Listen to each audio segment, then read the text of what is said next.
Pesona Ratu Harisbaya, si cantik pemicu konflik Sumedang Larang dan Cirebon. Bismillahirrahmanirrahim. Pada tahun 1585 Masehi, Gusan Ulun, seorang raja dari kerajaan Sumedang Larang, bersama senopatinya Jaya Perkasa, membawa lari istri penembahan ratu dari istana kerajaan Cirebon. Istri penembahan ratu tersebut bernama Ratu Harisbaya. Sebagai kerajaan Islam berdaulat di tanah Sunda, jelas saja harga diri penembahan ratu sebagai Raja Cirebon merasa terinjak-injak dengan terjadinya peristiwa itu. Setelah peristiwa memalukan itu, penembahan ratu kemudian mengumumkan perang terhadap Sumedang Larang.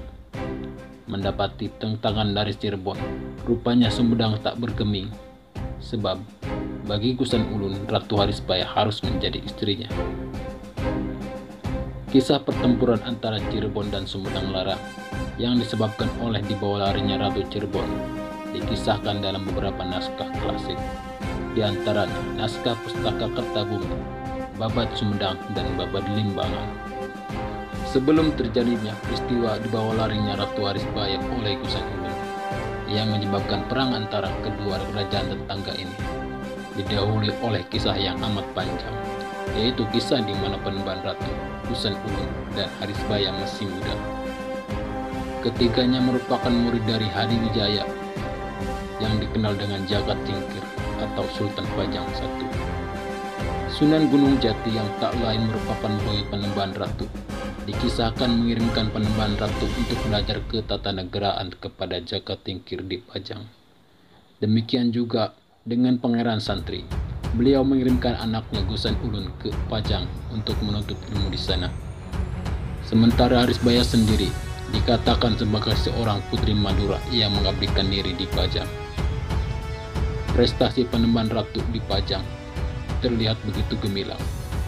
Setelah dirasa cukup mumpuni dalam menguasai ilmu ketatanegaraan, Hadiwijaya menikahkan anak perempuannya Ratu Mas Pajang, Ratu Lampung Angrolos, dengan penembahan ratu. Tujuannya untuk mengikat tali persaudaraan dengan kerajaan Cirebon.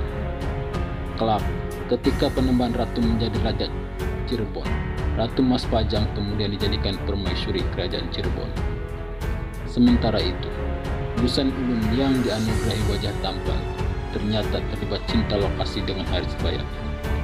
Keduanya saling mencintai. Kisah percintaan Gusan Ulun dan Harisbaya kemudian ngambang ketika dalam suatu waktu Gusan Ulun pulang ke Sumedang Larang untuk menjadi raja menggantikan ayahnya yang telah wafat. Baik penembahan ratu maupun Gusan Ulun kini menjadi raja di negaranya masing-masing. Keduanya juga telah berumah tangga.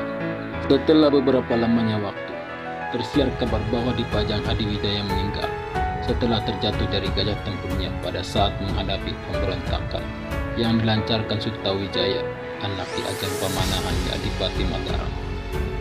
Mendapati mertuanya telah meninggal, penembahan ratu selaku Sultan Cirebon kemudian menghadiri pemakaman Hadiwijaya di Pajang. Tahta Pajang setelah meninggalnya Hadiwijaya kemudian diserahkan kepada Arya Panggiri. Sikap yang dimunculkan penembahan ratu dalam menghadapi pemberontakan Mataram terhadap Pajang ini adalah sikap kontra.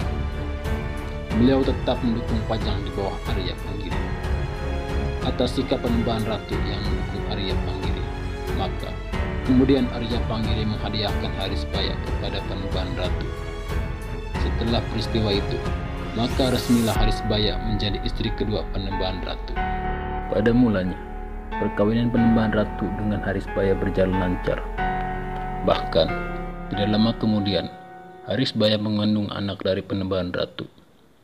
Kisah kebahagiaan penembahan ratu dan Harisbaya kemudian menjadi buyar ketika pada suatu waktu Gusan Ulun bersama keempat senopatinya berkunjung ke Cirebon dalam kunjungan kenegaraan yang diperkirakan makan waktu berhari-hari itu. Rupanya perjumpaan Gusan Ulun dan Harisbaya tak terelakkan. Keduanya kemudian terlibat cinta lokasi untuk yang kedua kalinya. Tapi kali ini Harisbaya sudah menjadi istri orang.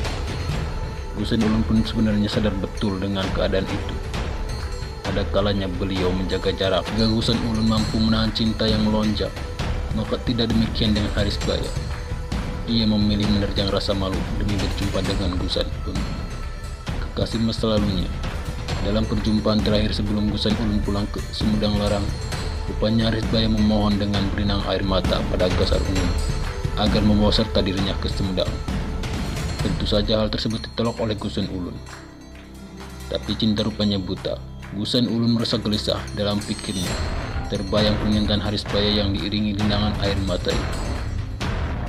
Ia pun kemudian mendiskusikan dengan senopatinya Jaya Perkasa tentang duduk persoalan permintaan Haris Baya itu. Anehnya, Jaya Perkasa justru menyambut baik. Bahkan ia mengajukan agar rajanya membawa lari Ratu Haris Baya ke Sumedang Larang. Mendapati anjuran senopati kepercayaan itu, maka semakin butalah cinta Gusan Ulun terhadap Haris Baya. Jaya Perkasa adalah senopati kerajaan Sumedang Larang. Ia merupakan mantan pembesar kerajaan Pajajaran. Beliau dahulu merupakan bagian dari tim pengantar mahkota Binokasi kerajaan Pajajaran selepas kerajaan itu ditaklukkan Cirebon dan Banten. Kerajaan Sumedang Larang ini merupakan pewaris kerajaan Pajajaran setelah keruntuhannya. Karena Raja Pajajaran terakhir sebelum ditaklukkan Cirebon dan Banten menunjuk Sumedang Larang sebagai pewaris sahnya. Jaya Perkasa menghendaki perang dengan Cirebon, sebab baginya Cirebon harus kembali dikuasai. Apalagi waktu itu Cirebon dianggap lemah karena sekutunya Pajang telah menghadapi masalah pemberontakan Mataram di dalam negerinya. Sebab itulah dia memanfaatkan cinta buta rajanya untuk menikmati perang dengan Cirebon. Singkat cerita, Gusan Ulun bersama senopatinya kemudian membawa lari Haris Baya menuju Sumedang. Seluruh penghuni istana bahkan rakyat Cirebon pun kemudian geger, sebab istri rajanya dibawa raja dari kerajaan lain. Selepas dibawa larinya Haris Baya ke Sumedang Larang, kemudian Penembahan Ratu memproklamirkan perang. Jaya Perkasa menyambut dengan sukacita pengumuman perang itu, sebab begitulah kehendaknya. Perang kemudian meletus. Cirebon kemudian mengirimkan tentaranya untuk menggempur Sumedang Larang. Dengan semangat berapi-api, Pati Jaya Perkasa melawan gempuran-gempuran Cirebon.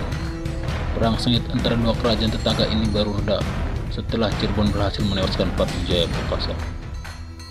Selepas meninggalnya Jaya Perkasa, rupanya kemudian disepakati kesepakatan damai antara kedua kerajaan. Hal tersebut dimungkinkan timbul karena kesadaran dari pejabat-pejabat tinggi di kerajaan Sumedang Larang. Sebab tidak semuanya para pejabat tinggi Sumedang Larang setuju dengan tindakan Jaya Perkasa. Setelah melakukan beberapa perundingan antara kedua kerajaan Islam Sunda ini, dan Penembahan Ratu mengetahui jika Haris Baya lah yang meminta dilarikan, maka untuk kemudian Penembahan Ratu menceraikan Haris Baya. Akan tetapi imbalan dari talak yang dijatuhkan Penembahan Ratu itu harus ditebus oleh Sumedang dengan menyerahkan wilayah Sindang Kasih yang kini dikenal dengan Majalengka. Untuk mengakhiri peperangan dan permusuhan dengan Cirebon, Gusan Ulun kemudian berjanji bahwa anak Penembahan Ratu yang masih dalam kandungan Haris Baya nantinya akan dijadikan Raja Sumedang Larang setelah sepeninggalnya. Mendapati keputusan perundingan yang menguntungkan Cirebon itu, maka untuk selanjutnya permusuhan antara kedua kerajaan Sunda ini kemudian resmi berakhir. Sementara itu, untuk menghindari konflik dengan keluarganya, Gusan Ulun kemudian membagi-bagi waris kepada anak-anak dari istrinya, yang lain berupa pembagian wilayah dan jabatan adipati di seluruh wilayah kerajaan Sumedang Larang. Begitulah Gusan Ulun. Setelah peristiwa itu kemudian ia hidup bahagia dengan kekasih hatinya. Pernikahan beliau dengan Haris Baya terjadi pada tanggal 2 bagian terang bulan Waisak tahun 1509 Saka, bertepatan dengan tanggal 10 April 1587 Masehi.